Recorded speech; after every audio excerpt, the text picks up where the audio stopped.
से कबीर को कह दिया कि विधवा ब्राह्मणी घर से पैदा हुए। जैसे चाणक्य को जबरदस्ती ले आए, चाणक्य जैसा ऐतिहासिक पात्र नहीं है, लेकिन आज चाणक्य खूब पढ़ाया जाता है, चाणक्य नीति पढ़ाई जाती है। क्योंकि वैदिक मंत्र केवल क्षत्रियों के लिए पढ़ा जाता है और कलयुग में कोई क्षत्रिय नहीं है। दलितों के लिए, मराठों के लिए, कायस्थों के लिए, लिंगायतों के लिए, जैनों के लिए, मुसलमानों के लिए, बुनकरों के लिए, सबके लिए अलग से छात्रावास बनवाए। टेलीफोन, रेलवे, एग्रीकल्चर, कारखाने, क्या नहीं किया उन्होंने।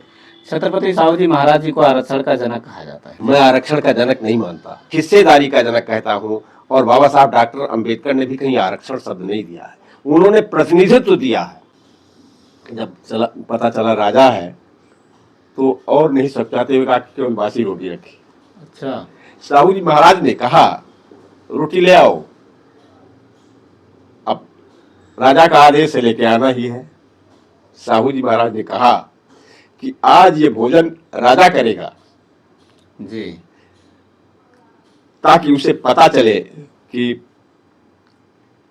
उसकी प्रजा क्या खा रही है और मेरे हिस्से का खाना ये खाएंगी, ताकि इनको पता चले हमारा राजा क्या खाता है। ऐसी सोच के थे छत्रपति साहू जी महाराज। समाज की पीड़ा को समझने का प्रयास करते थे और समाज की पीड़ा से जुड़ने का प्रयास करते थे। और बाद में बदनाम करने के लिए पुरोहितों ने ये भी उड़ाया कि उनका बाएं पैर के अंगूठे से रात तिलक किया। यद्यपि किसी इतिहासकार ने इसको नहीं लिखा है, केवल ये लिखा कि उनका रात तिलक करने से इनकार किया और पैसे लेकर के फिर गागा भट्ट ने उनका रात तिलक किया।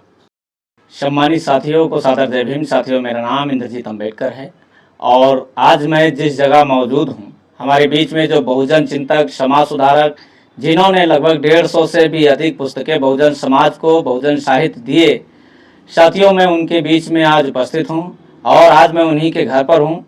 साथियों, जो किसी परिचय के मोहताज नहीं हैं। साथियों, मैं इस समय उपस्थित हूँ आदरणीय पटेल रामेश्वर पवन जी के समक्ष, जो इस समय मौजूदा हालात में आज़ाद समाज पार्टी के राष्ट्रीय सचिव जी हैं। आज बड़ी खुशी की बात है कि एक तरफ संत कबीरदास जी की जयंती है, तो 2 दिन पूर्व जो है छत्रपति साहू जी महाराज जी की जयंती रही। आज मैं चर्चा करूंगा छत्रपति साहू जी महाराज जी के बारे में, जिस पर आपने पुस्तक भी लिखी और पुस्तकें, जितनी पुस्तकें रहीं, अभी जानकारी मिली है कि लगभग सब खत्म हो चुकी हैं, बिक चुकी हैं। तो मैं चर्चा करूंगा। सबसे पहले छत्रपति साहू जी महाराज जी के जीवन परिचय से अपना नाम। मैं रामेश्वर पवन और एक सामाजिक कार्यकर्ता हूँ, लेखक हूँ, विचारधारा का लेखक हूँ। बाबूजी, छत्रपति साहू जी महाराज जी के बारे में ये कोई आपकी पुस्तक आई थी? छत्रपति साहू जी महाराज के बारे में जिस समय हम लोगों ने जाना, माननीय कांशीराम जी ने आरक्षण समर्थक आंदोलन चलाया पूरे देश में, खासकर हिंदी भाषी प्रदेशों में। तो कई कार्यक्रमों में हमें जाने का अवसर मिला, बोलने का भी अवसर मिला। उसी समय मैंने थोड़ा खोजा और जितनी जानकारी हो पाई छत्रपति साहू जी महाराज के बारे में, मैंने करीब 40 पेज की एक किताब थी जी। ये सन 1987-88 के आसपास हमने लिखी थी। वो एडिशन ख़त्म हुआ तो दोबारा लिखी गई, थोड़ा बड़ी किताब हमने लिखी, वो भी ख़त्म हो गया। तीसरे एडिशन की तैयारी है, लिख तो गई है 2 साल पहले, लेकिन वो संजोग से अभी प्रकाशित नहीं हुई, तीसरा संस्करण। छत्रपति साहू जी महाराज जी को आरक्षण का जनक कहा जाता है। मैं थोड़ा सा इससे भिन्न हूँ, मैं आरक्षण का जनक नहीं मानता। जैसे छत्रपति साहू जी महाराज ने अपने राज्य में जो वंचित तबका था, खासकर अछूत समाज, उस समय SC ST और OBC जैसे नाम नहीं थे। ब्रिटिश शासन था यहाँ, तो उन स्थितियों में सारे वंचित समुदायों को एक वर्ग का ऊंची नौकरियों में, छोटी नौकरियों में, हर जगह कब्जा था। पढ़ाई लिखाई और किसी के पास नहीं थी, केवल एक ब्राह्मण समुदाय के पास थी जो वर्णश्रेष्ठ अपने को मानता था। तो सारी नौकरियों में वर्चस्व उसी का था। और उन स्थितियों में साहू जी महाराज ने काम किया कि सारे वंचित समुदाय, जिसमें सबसे ज़्यादा अछूत समाज, जिसको आज OBC कहा जाता है, वर्तमान में शूद्र नाम दे दिया जाता है, इन सारे लोगों को उन्होंने शासन सत्ता में चाहे वो नौकरियां हो सरकारी, चाहे राजनीतिक पद हो, चाहे धन धरती, सब चीजों में हिस्सेदारी दिया। इसलिए उन्हें मैं भागीदारी का जनक कहता हूँ, हिस्सेदारी का जनक कहता हूँ। और बाबा साहब डॉक्टर अंबेडकर ने भी कहीं आरक्षण शब्द नहीं दिया है, उन्होंने प्रतिनिधित्व दिया है। अच्छा। इस नाते मैं आरक्षण की बात नहीं करता। आज उसे आरक्षण कहा जा रहा है, मुझे कोई गुरेज नहीं है। बाबूजी, छत्रपति साहू जी महाराज जी की अगर हम जन्म की बात करें और उनकी पीढ़ियों के बारे में बात करें तो उनके पिताजी का नाम जो है अप्पा साहेब घाटगे जी था। और साहू पहले इस्तेमाल होता था?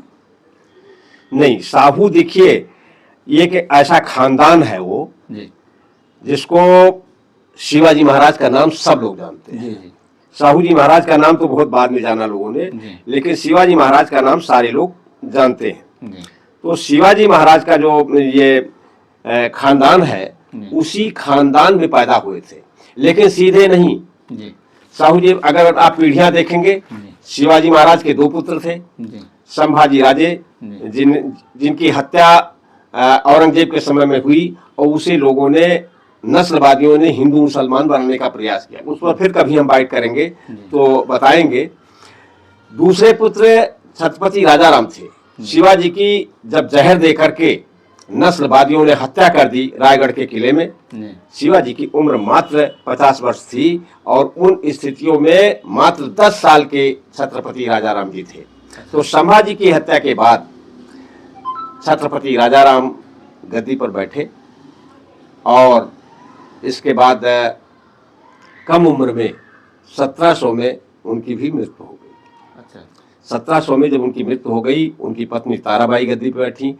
1707 में औरंगजेब की मृत्यु होती है। इसके बाद जो संभाजी राजे के लड़के हैं, उनका भी नाम साहू है। आज जिनकी बात कर रहे हैं ये साहू जी नहीं, जी। वो ऐसा खानदान था कि शिवाजी प्रथम, शिवाजी द्वितीय, शिवाजी तृतीय, शिवाजी चतुर्थ, राजाराम प्रथम, राजाराम द्वितीय, राजाराम तृतीय, संभाजी प्रथम, संभाजी द्वितीय, संभाजी तृतीय, शाहजी प्रथम, साहू जी प्रथम, साहू जी द्वितीय। इस तरीके से राज खानदान में चलता आया है। ये एक राजा खानदान नहीं, तमाम सारे राजाओं के यहाँ ऐसा होता है वंशावली। जी।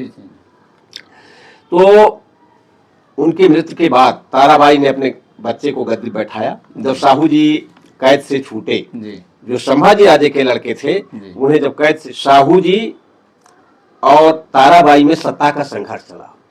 सत्ता का जब संघर्ष चला तो राज्य अलग हुए, समझौता हुआ। सतारा की गद्दी साहू जी को मिली, और पढ़ाला एक स्थान है जो कोल्हापुर के नाम से जाना जाता है, वहाँ महारानी ताराबाई ने नया राज्य कायम किया। और इसके बाद उनकी जो सौत थी, यानी राजाराम की दूसरी पत्नी राजसबाई, उनके बेटे शिवाजी द्वितीय के नाम से गद्दी पर बैठे। अच्छा। उनके बाद में वो संजोग से निसंतान मर गए, और जब वो निसंतान मर गए, ये करीब 1760 के आसपास की बात है। और निसंतान मरने के बाद में उन्होंने गोद लिया एक बच्चे को, और संभाजी के नाम से वो बच्चा गद्दी पर बैठा। संभाजी की हत्या हो गई कम उम्र में राजमहल में, और उनका नाबालिग बेटा, उसका भी नाम शाहजी रखा गया राजगद्दी पर। वो गद्दी पर बैठा, और शाहजी के बाद उनका बेटा शिवाजी तृतीय गद्दी पर बैठा। फिर शिवाजी तृतीय जो है वो भी निसंतान मर गए। उनकी दो रानियां थीं, एक छोटी रानी जो थी वो, उनका बेटा था, वो कराची में, वहाँ स्वतंत्रता आंदोलन में वो जेल में बंदी था, अंग्रेजों का समय था, और वहीं पर उनकी मृत्यु हो गई। और दूसरे जो सईबाई थी, बड़ी रानी, उनसे जो बेटा पैदा हुआ वो नहीं, हाँ, उनके एक बेटा था, वो निसंतान नहीं थे, एक बेटा था, वो गद्दी पर बैठा। वो बच्चा जब निसंतान था तो अपने भांजे को गोद लिया, नागोजी को, और वो राजा राम के नाम से गद्दी पर बैठे। राजा राम केवल 4 साल की शासन करने के बाद में फ्लोरेंस में बीमारी की हालत में मर गए, और उनके बाद उनका बेटा शिवाजी चतुर्थ के नाम से गद्दी पर बैठा। जब वो कम उम्र में निसंतान मर गया तो सत्ता का संघर्ष चला। जो दीवान था वहाँ कोल्हापुर राज्य का, जिसका नाम था महादेव वासुदेव बर्वे, वो सत्ता पर कब्जा करना चाहता था, और महारानी शक्वरबाई और जो ये आपके छत्रपति साहू जी महाराज हैं, इनके पिताजी अप्पा राव खटके, इनके बीच सत्ता का संघर्ष चला। महारानी आनंदीबाई के सहयोग से ये काबिज हुए सत्ता पर, और इसके बाद में अपने बेटे यशवंतराव खड़गे को छत्रपति साहू जी महाराज के नाम से उत्तराधिकारी घोषित किया गया। उस समय वो नाबालिग थे, सन 84 में। तो युवराज तो घोषित कर दिए गए, सत्ता के उत्तराधिकारी घोषित हुए, लेकिन गद्दी पर राजा के रूप में वो 1994 में बैठे। बाबूजी, हम जानना चाहेंगे कि जैसे छत्रपति साहू जी महाराज जी का जो सामाजिक योगदान है, उसमें हम कुछ अध्ययन कर रहे थे, उसमें लिखा कि मुसलमानों के लिए छात्रावास की व्यवस्था करना, पिछड़ा वर्ग के लिए छात्रावास की व्यवस्था करना, यहाँ तक कि एक दलित व्यक्ति को होटल खुलवा करके इसके बाद में वहाँ भोजन खाना, ये क्या प्रकरण है बाबूजी इसमें? देखिए, छत्रपति साहू जी महाराज का योगदान जितनी देर बात की जाए, हम समझते हैं कि एक बाइट में वो संभव नहीं है।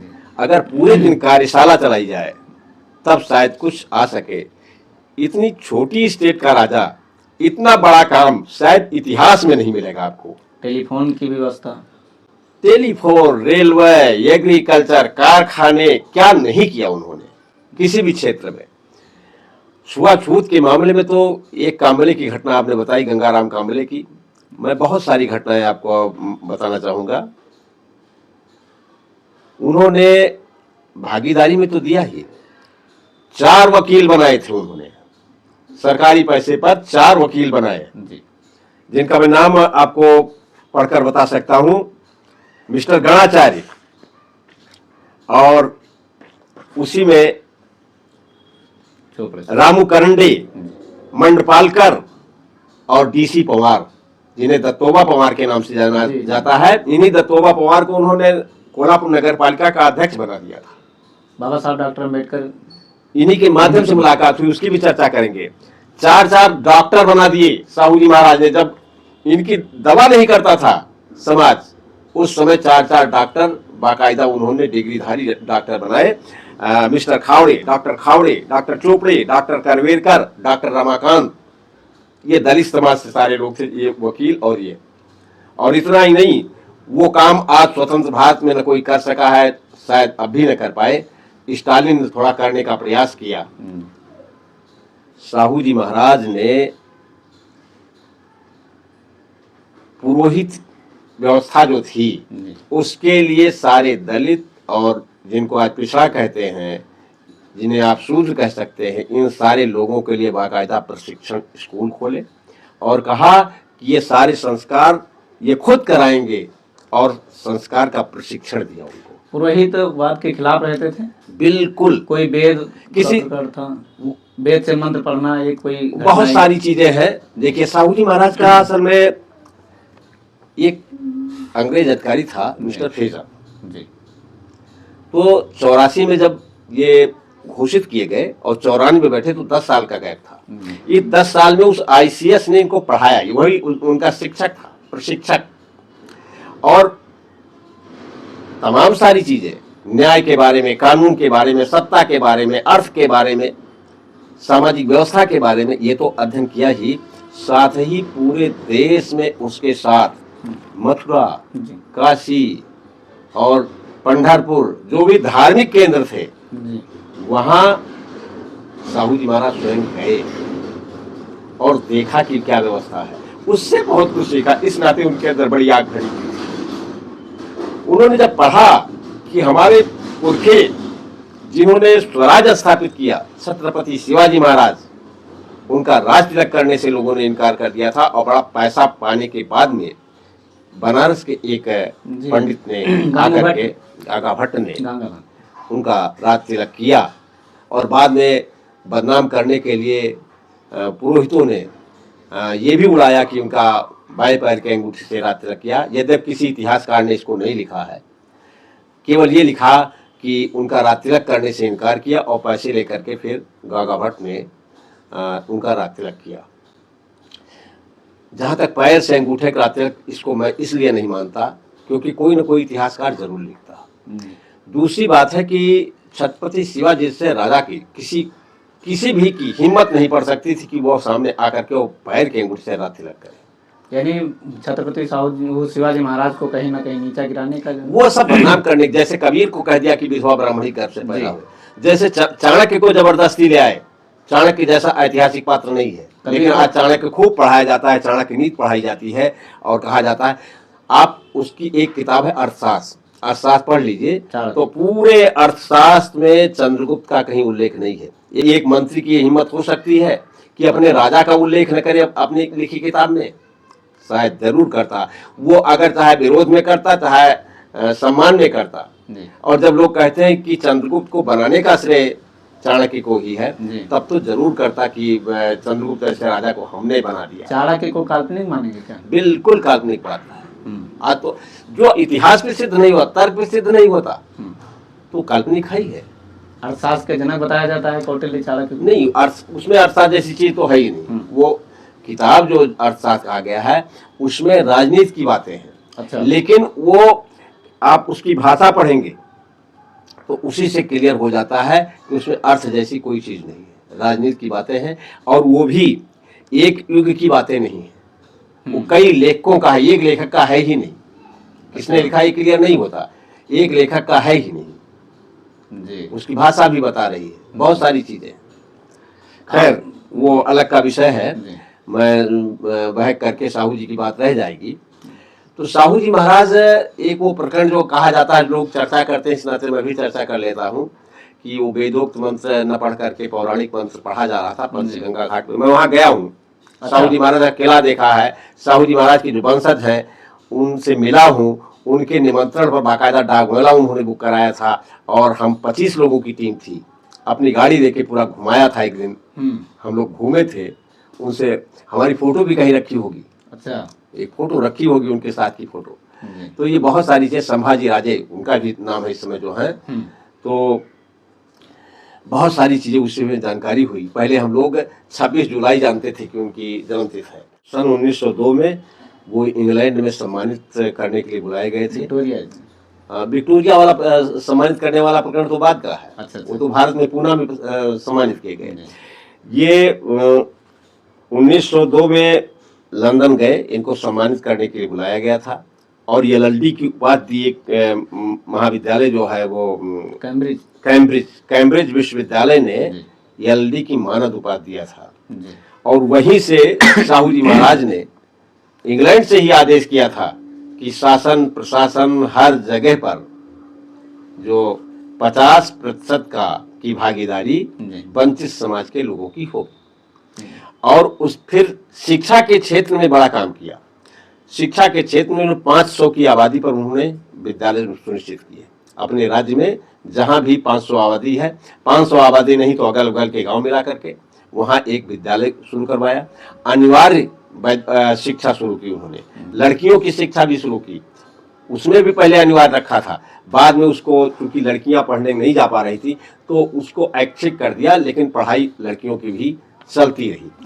और सारे लोगों के लिए, दलितों के लिए, मराठों के लिए, कायस्थों के लिए, लिंगायतों के लिए, जैनों के लिए, मुसलमानों के लिए, बुनकरों के लिए, सबके लिए अलग से छात्रावास बनवाए। 2 दर्जन से ज्यादा छात्रावास बनवाए। और अपने राज्य में नहीं, राज्य से बाहर नासिक में जाकर के उन्होंने एक छात्रावास का जब शिलान्यास किया, उस समय जो भाषण दिया वो भाषण कई भाषाओं में उसका अनुवाद हुआ और आज भी वो भाषण पढ़ने लायक है। बहुत प्रशंसनीय भाषण है। उस भाषण को मैं पूरा आपको दे दूंगा। तो जब ये स्नान करने गए पंचगंगा घाट पर, तो जो पुरोहित था वो बिना स्नान किए हुए अपना पढ़ रहा था पौराणिक मंत्र। इनके साथ राजा राम शास्त्री थे, विद्वान थे। उन्होंने कहा, भाई पुरोहित जी, आप एक तो वेदोक्त मंत्र नहीं पढ़ रहे हो और दूसरा आपने स्नान नहीं किया। उसका जवाब जो था वो बड़ा वैसा था। साहू जी महाराज क्योंकि बिल्कुल एकदम नए नए थे, 20 वर्ष के हुए थे, गद्दी पर बैठे थे, तो उसने कहा कि चूंकि वैदिक मंत्र केवल क्षत्रियों के लिए पढ़ा जाता है और कलयुग में कोई क्षत्रिय नहीं है। अच्छा, कलयुग में कोई क्षत्रिय नहीं है। वो ब्राह्मण और गैर ब्राह्मण करके, जो आज क्षत्रिय हैं वो नहीं, उस समय उन्होंने ये मान्यता थी पूरी कि दक्षिण भारत तो वैसे भी क्षत्रिय नहीं था। तो दूसरा कहा कि चूंकि महाराजा शूद्र हैं, इस नाते हम बिना स्नान किए पढ़ सकते हैं, उसमें कोई धार्मिक रूप से बाधा नहीं है। और उसी के बाद फिर लोगों ने, साहू जी महाराज ने कुछ नहीं कहा, लेकिन इसके बाद तमाम सारे लोगों ने उस पुरोहित की अच्छी सेवा की। हमने सुना कि जो है ये पुरोहित इस बात से नाराज होकर के जो है ये मंत्र पढ़ रहे थे कि वो SC ST OBC अगर दलित अछूत कहें तो सबको बराबर का अधिकार दे रहे थे, इससे शायद नाराज नहीं, ये तो शुरुआत की बात थी। अच्छा, ये तो गद्दी पर बैठे उसके बाद की बात थी। ये प्रकरण जो है गद्दी पर बैठने के बाद का है, तब तक तो बहुत कुछ आया नहीं था जी। साहू जी महाराज का। तो उन स्थितियों में फिर साहू जी महाराज आए और तमाम सारे निर्णय लिए। जितने ड्राइवर थे राजघराने के या ऐसे पदों पर जहां ताकतवर लोग जरूर थे, सब दूसरों के हटा करके उन्होंने अछूत समाज के लोग कर दिया था। कोई ग्रेजुएट मराठा को पुरोहित रखे बाद में सुना है ऐसा वो कोई? हाँ बनाया था। जी। वो बेनाडीकर करके हैं, जी मिस्टर बेनाडीकर मराठा थे, जी उनको पुरोहित निर्धारित किया। और पुरोहित के लिए तो पूरा जब प्रशिक्षण खोल दिया कि सारे लोग प्रशिक्षण लें, और बहुत सारे लोगों ने प्रशिक्षण लिया, जी उन्होंने पुरोहिताई अपनी शुरू की। जी उनकी घटनाएं, मैं 2-3 घटनाएं बता दूं। उनका जीवन तो बड़ा विशाल है, जैसा कि मैंने पहले कहा। मैं 2-3 घटनाएं आपको बताता हूँ। साहू जी महाराज पहले भी राजा जाते थे अपने क्षेत्र भ्रमण में। साहू जी महाराज जब जाते थे तो ये घटना बताता हूँ, ऐसी कई घटनाएं घटित हुई। अपने राज्य में गए तो जब राजा जाता था तो उसके साथ रसोईया और पूरा सब कुछ होता था, अलग भोजन बनना है, राजा का सब कुछ होना है। महाराज अपना 2-4 सैनिकों के लिए साथ में गांव में टहलने चले गए आसपास। लोगों ने जानकारी किया गांव में सबसे गरीब कौन है, सबकी आर्थिक किसकी सबसे ज्यादा खराब है। और पता चला कि ये घर विधवा का है। घर पे खड़े हो गए, कहा बुलाओ। अच्छा, वो विधवा औरत निकली, कहा माई आपके घर में कुछ खाने के लिए है? महाराज ने कहा। महाराज ने कहा। उस विधवा औरत ने कहा, जब पता चला राजा है तो और नहीं सब चाहते हुए कहा केवल बासी रोटी रखी। अच्छा, साहू जी महाराज ने कहा रोटी ले आओ, अब राजा का आदेश से लेके आना ही है। साहू जी महाराज ने कहा कि आज ये भोजन राजा करेगा जी, ताकि उसे पता चले कि उसकी प्रजा क्या खा रही है, और मेरे हिस्से का खाना ये खाएंगी ताकि इनको पता चले हमारा राजा क्या खाता है। ऐसी सोच के थे छत्रपति साहू जी महाराज। समाज की पीड़ा को समझने का प्रयास करते थे और समाज की पीड़ा से जुड़ने का प्रयास करते थे। उन्होंने, दिवाली का दिन था और निहारी होती है जी, निहारी जिसे इसको बासी कहते हैं। एक महार का बच्चा वो अपने बाप के लिए निहारी लेके जा रहा था, कहीं काम कर रहा होगा, वो लेके जा रहा था। साहू जी महाराज उधर रथ से गुजर रहे थे, उन्होंने रुकवाया, बुलाया, कहाँ जा रहे हो? कपड़े फटे थे। उसने वो पोटली में बांधे था, कहा कि निहारी देने जा रहे थे। वो सब चाया, राजा ने पूछ रहा है, बहुत ज्यादा दिक्कत है। कहा निकालो, रखो, इसे आज मैं खाऊंगा। और साथ में बैठा रथ पर, और उसके लिए बढ़िया भोजन अपने जो रसोई गृह है वहां से, कि इसको ले जाओ, आपका बाप ये खाएगा। इतने उदार दिल की ये सोच थी जी। एक बार एक घटना ऐसी घटित हुई, उनके भंडार गृह में जो रसोई खाना था, बहुत सारे लोग काम करते थे जी। कोई गरीब आदमी करता था, वो चाहे अछूत रहा हो, चाहे किसान रहा हो, जो भी रहा हो। और उन स्थितियों में उसने संजोग से एक दिन एक बढ़िया चावल और थोड़ा सा एक डिब्बे में घी चुरा लिया। लोग देखते रहे लेकिन बोले नहीं। जब वो लेके चला गया तो वो लोग उससे चिढ़े हुए थे और शिकायत किया। महाराज शिकायत किया कि अब तो ये निकाल दिया जाएगा। महाराजा ने जानकारी कराई और फिर से पूछा कि आपने चुराया? उसने कहा था चुराया। जी। क्यों चुराया? तो उसने बताया कि मेरी पत्नी गर्भवती है और उसने पूछा कि वहाँ जो राजसी रसोई गृह है उसमें क्या क्या बनता है, कैसे बनता है। जब मैंने बताया तो उसने कहा कि मेरे लिए थोड़ा सा घी और थोड़ा चावल वहाँ से ला दो। मैं मांग नहीं सकता था अच्छा। और मैंने चुराया। जब ये बात उन्हें पता चली, आप जानते होंगे कि जब कोई औरत प्रेग्नेंट होती है तो उन स्थितियों में उसको नई नई चीज़ें खाने का, नई नई बातें करने का कुछ वो होता है। जी। ये प्राकृतिक रूप से है। साहू जी महाराज ने बिना किसी उसके एक बोरा बढ़िया चावल और अच्छा। 1 टिन देसी घी उसके घर पे भिजवा दिया साहू जी महाराज ने। तो ऐसी उदारता थी उनकी। शाही बावली अछूतों के लिए उसमें वो नहीं, किनारे नहीं जा सकते थे। साहू जी महाराज ने अपना एक अछूत औरत को तय किया। लोगों को पता नहीं था, वो गई अचानक। भाई किसी की हिम्मत नहीं थी कि वहां डाल दे, लेकिन वो घड़ा लेके गई और बावली में डाल दिया। जो सुरक्षाकर्मी थे उन्होंने पकड़ लिया, मारा भी। साहू जी महाराज तक शिकायत गई। छोटा सा राज्य था। साहू जी महाराज पहले से पता ही तुरंत हाजिर हो गए। शिकायत आई, उन्होंने पूछा कि ये अपराधी है। लोगों ने बताया कि हाँ ये अपराधी है, इसको दंड मिलना चाहिए, इसने शाही बावली को अपवित्र कर दिया। साहू जी महाराज बात करते करते वो अचेत हो गए। जैसे अचेत हो गए, मुंह से गिरा पानी और उस महिला ने अपने घड़े से पानी निकाल के उनके मुंह पर डाल दिया। वो तुरंत, उनमें बेहोश हुए थे, ये तो दिखाना था उनको। तो उन स्थितियों में उन्होंने पहला सवाल किया कि पानी किसने डाला।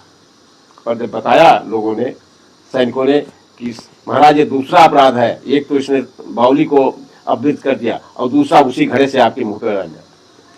साहू जी महाराज ने कहा कि जब इस घड़े के पानी से मेरी मूर्छा जा सकती है, मैं बेहोश था और मैं सचेत हो सकता हूँ, तो इस घड़े के पड़ने से शाही बावली अछूत कैसे हो गई। और आज से वो बावली सबके लिए खोली जाती है। इस सोच के छत्रपति साहू जी महाराज आजा थे। वहां एक प्रथा थी,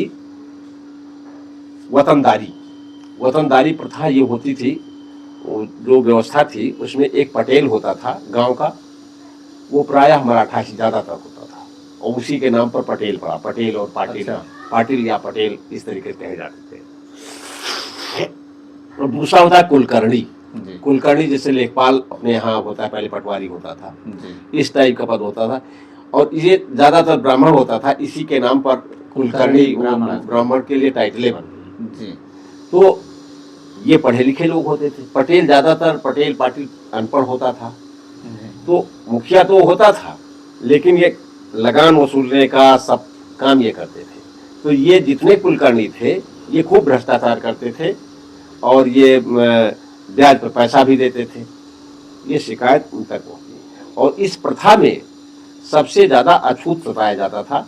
अछूतों के लिए मान लिया गया था कि उनको हाजिरी देनी पड़ती थी।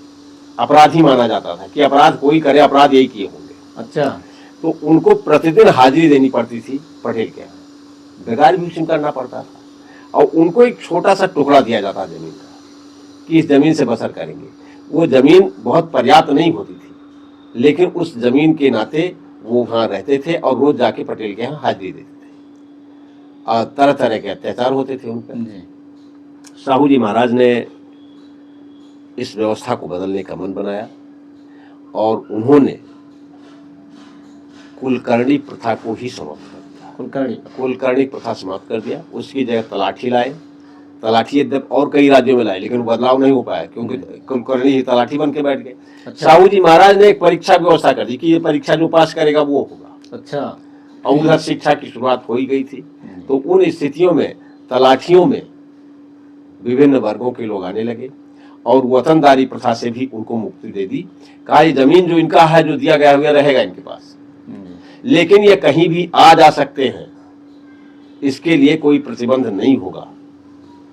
उस समय जो वहाँ का पुलिस अधिकारी था उस समय के पुलिस अधिकारियों ज़्यादातर बड़े पदों पर अंग्रेज होते थे जी और इसके अलावा दूसरे पदों पर यहाँ के लोग भी, और वो भी यहाँ के लोग जो होते थे फॉरवर्ड के लोग, पढ़ाई उन्हीं के पास थी, हमारे पास थी नहीं।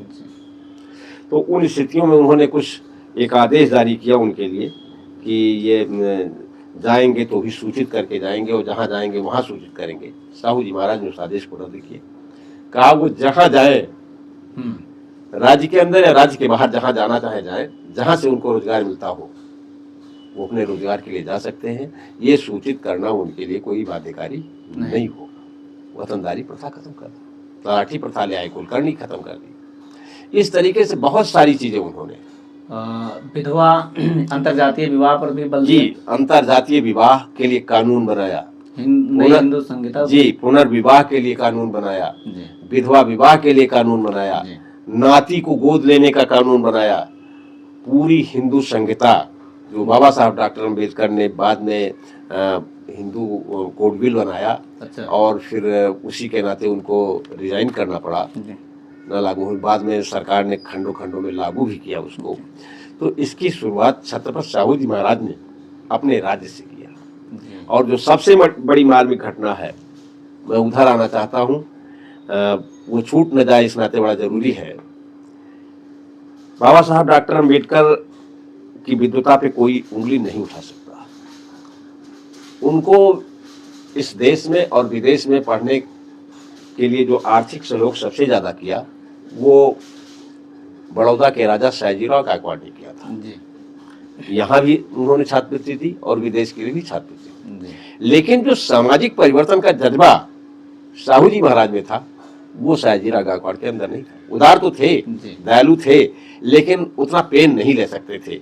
और इसी नाते जब सेक्रेटरी रहते हुए उनके साथ बाबा साहब डॉक्टर अम्बेडकर के साथ घटना घटित हुई, पारसी होटल से उनके सामान फेंके गए, शायद जानकारी न हुई हो या बाद में जानकारी हुई हो, लेकिन राजा होते भी वो व्यवस्था व्यवस्था नहीं करा सके कि डॉक्टर अम्बेडकर के लिए एक अलग मकान कोई कर दे, क्योंकि ब्राह्मणवाद इतना हावी था, छुआछूत इतना हावी था। लेकिन साहू जी महाराज ने तिलक जैसे लोगों, बाल गंगाधर तिलक जो कांग्रेस के बहुत बड़े नेता थे और अपने आप को बहुत कुछ मानते थे, स्वराज हमारा जन्म सिद्ध अधिकार है बोलते थे, लेकिन दूसरी तरफ कहते थे ये भट्ट, कुर्मी, तेली, व्यापारी, बनिया, ये सब क्या राज्य में जाकर के हल चलाएगा या वहां जाकर के तराजू तोलेगा। तो साहू जी महाराज ने परिवर्तन जो किया, मेरा अपना मानना है कि यदि बाबा साहब डॉक्टर अम्बेडकर और साहू जी एक दूसरे के संपर्क में न आए होते तो हो सकता है, मतलब ये कंफर्म नहीं, लेकिन हो सकता है कि जो आग बाबा साहब डॉक्टर अम्बेडकर के अंदर पैदा हुई, हो सकता है उसका रुख दूसरा। मिलाने का काम बाबूजी कैसे मुलाकात हुई बाबा साहब? ये जो जिनको वकील बनाया था डीसी पवार, दत्तोबा पवार, उन्होंने साहू जी महाराज से कहा, दुख ये है कि बहुत देर में भेंट हुई, 1918 में भेंट हुई और 1922 में साहू जी महाराज का देहांत हुआ। तो उन्होंने कहा कि महाराज मेरे समाज का एक लड़का वहां से अमेरिका से पीएचडी करके आया है। साहू जी महाराज से अच्छा। अगले दिन उनसे कहा कि मुंबई चलना है, और जब बॉम्बे गए तो कहा जहां डॉक्टर अम्बेडकर रहते हैं वहां चलना है। साहू जी ने स्वयं और खोजते हुए उनके घर पहुंचे। आप सोच सकते हैं कि एक राजा, मैं तो बार बार कहता हूं कि जो सामाजिक व्यवस्था थी जिसमें महार समाज की हालत पशुओं से बदतर थी। महाराष्ट्र में एक सवेरे सवेरे हाँक लगाते, आई भाकरी। आई भाकरी मतलब? आई भाकरी ये मराठी शब्द है, माँ मुझे खाना दो। अच्छा। तो ये महार समाज के लोग सवेरे निकलते थे और घर का बचा हुआ खाना बाहर की जमीन पर लोग डाल देते थे। कुत्ता पहले पहुंच जाता था, कुत्ता चट कर जाता था, और अगर टाइम से पहुंच गया महारानी तोला। अच्छा। ऐसे समाज का व्यक्ति आज दुनिया का सबसे ज्यादा विद्वान और वंचितों का महानायक, लेकिन उस समय वो केवल पीएचडी करके आए थे, इससे ज्यादा स्थिति और नहीं थी। सामाजिक आंदोलन का शुरू नहीं हुआ था, बाबा साहब का सामाजिक आंदोलन नहीं शुरू हुआ था। साहू जी महाराज मिलते हैं, गले लगते हैं, और उस समय की क्या स्थिति होगी आप अंदाजा केवल लगा सकते हैं। उसी समय उन्होंने अखबार निकालने का जो मूक नायक है उसकी पूरी बात रखी, प्रेरणा दी, और अखबार फिर बाद में शुरू किया बाबा साहब डॉक्टर अम्बेडकर ने। इसके बाद पढ़ाई के लिए उन्होंने आर्थिक सहयोग भी किया। माड़गांव का सम्मेलन इसके बाद हुआ, फिर नागपुर का अछूतों का सम्मेलन हुआ, और जब बाबा साहब डॉक्टर अम्बेडकर स्वयं लंदन में थे उस समय अछूत समाज के लोगों को फरवरी 1922 में साहू जी महाराज ने, जो एडवर्ड अष्टम थे, जो युवराज थे लंदन के, उनसे मिलाने का काम अछूत समाज के लोगों को किया कि अपनी हालत बता सके। तो ये काम उन्होंने किया। बाबा साहब डॉक्टर अम्बेडकर के मैं बच्चे जो थे, यशवंतराव, एक नाम जो यशवंतराव, हाँ यशवंतराव, साहू जी का नाम, मैं साहू जी की बात करता हूँ, बाबा साहब की बात कर गया। साहू जी महाराज के जो बच्चे थे वो डॉक्टर अम्बेडकर को मामा कहते थे। अच्छा, ये नई चीज जान लीजिए, मामा कहते थे। मामा कहने का मतलब है कि उनका पारिवारिक संबंध बहुत मधुर रहा होगा। जबकि 4 साल की मुलाकात, 4 साल की मुलाकात। और एक बार बाबा साहब डॉक्टर अम्बेडकर ने लंदन से आर्थिक सहयोग के लिए लिखा, पत्र लिखा, और उसमें ये भी उल्लेख था कि मतलब वहाँ घर में भी पैसे नहीं थे। जो जिन स्थितियों में माता रमाबाई अम्बेडकर ने काम किया है वो सारे लोग जानते हैं। तो साहू जी महाराज ने उनको लिखा, पत्र में लिखा कि आप बेझिझक जब भी कोई जरूरत हो उस सहयोग के लिए आप कह सकते हैं। ये ऋण नहीं है, उन्होंने ऋण के रूप में कहा था, बहुत सारा ऋण नहीं है। और इसके बाद मतलब उनके लिए भी कहा कि जब जरूरत हो हमें सूचना मिल जाए, सहायता हो जाए। इस तरीके के संबंध थे बाबा साहब। एक कोई घटना हम पाते हैं कि साहू जी ने कहा था कि आपके समाज का नेता आ गया है। वो जो ये उन्होंने माड़गांव परिषद में भी कहा जी, माड़गांव परिषद में भी कहा कि आपका उद्धार जो है ये डॉक्टर अम्बेडकर करेंगे। प्रतिभा को पहचानने की क्षमता थी उनके अंदर, साहू जी महाराज के अंदर। मूक नायक में पहला योगदान जो है साहू जी ने किया। जी, पहली पत्रिका थी योगदान मूक नायक जी, पहली पत्रिका थी। साहू जी महाराज की प्रेरणा से ही वो शुरू की गई, और उसका आर्थिक सहयोग भी सबसे पहले। राजनैतिक गुरु हम सुने बाबा साहब डॉक्टर अम्बेडकर मानते थे साहू जी को। प्रेरणा तो ऐसी ही है, राजनीतिक सामाजिक, मतलब जैसे बाबा साहब डॉक्टर अम्बेडकर ने गुरुओं के रूप में 3 लोगों को माना। सांस्कृतिक गुरु के रूप में लॉर्ड बुद्धा को, और सामाजिक रूप से जो काम ज्योतिराव फुले ने किया उन्हें, और एक आध्यात्मिक गुरु के रूप में कबीर साहब को माना, क्योंकि कबीर साहब उनके परिवार के लोग पहले से कबीरपंथी थे, उनको माना। लेकिन इन तीनों से डॉक्टर अम्बेडकर नहीं मिले थे। प्रत्यक्ष मिलन जो है वो साहू जी महाराज से है, और जो सत्य शोधक समाज ज्योतिराव फुले ने बनाया था, और वो बिल्कुल उनके न रहने के बाद में समाप्त प्राय हो गया था, सावित्रीबाई फुले के देहावसान के बाद में, उसे नए सिरे से और नए अर्थ में अपने राज्य में साहू जी महाराज ने फिर पुनर्जीवन दिया और उस काम को आगे बढ़ाया। उन्होंने जीवन के कोई क्षेत्र ऐसे नहीं छोड़े जहाँ समाज सुधार की संभावनाएं थी, उनको कहीं छोड़ा नहीं, हर क्षेत्र में।